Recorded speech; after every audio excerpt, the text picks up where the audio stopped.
சொல்லுவேன். ஏன்னா 117 இடம் நீங்க தொடர்ந்து பார்த்துட்டு இருக்கீங்க. இத்தனை எலெக்ஷனா எல்லா இடத்துலயும் 50-50 வந்து கொடுத்துட்டு இருக்கோம்.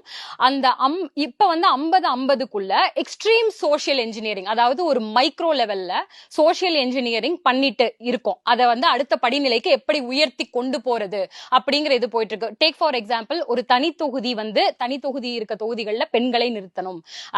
இஸ்லாமிய உறவுகள், கிறித்தவ உறவுகள் நிறுத்தப்படுகின்ற தொகுதிகளில் பெண்களுக்கு முக்கியத்துவம் கொடுக்க வேண்டும். இப்படி எவ்வளவு மைன்யூட் லெவல்ல பெண்களுக்கான அரசியல் இடஒதுக்கீடு கொடுக்க முடியுங்கிற லிட்டரலி நான் வந்து அது சோசியல் இன்ஜினியரிங் தான் சொல்லுவேன். அந்த சோசியல் இன்ஜினியரிங் வந்து நாம் தமிழர் கட்சி முன்னகர்த்திட்டு இருக்கு. அதே போல முக்கிய பொறுப்புகள், பாசறைகளின் முக்கிய பொறுப்புகள், நிறைய பாசறைகளோட தலைமை பொறுப்புகளில் பெண்கள் பணியமர்த்தப்பட்டிருக்கார்கள். அது மட்டும் இல்லாம கோர் அட்மினிஸ்ட்ரேஷன்ல வந்து மாவட்ட லெவல், தொகுதி லெவல், அனைத்து படிநிலைகளிலும் உறுதியாக பெண்கள் உள்ள வந்து அவங்களுக்கான பொறுப்பு கொடுக்கப்பட வேண்டும்.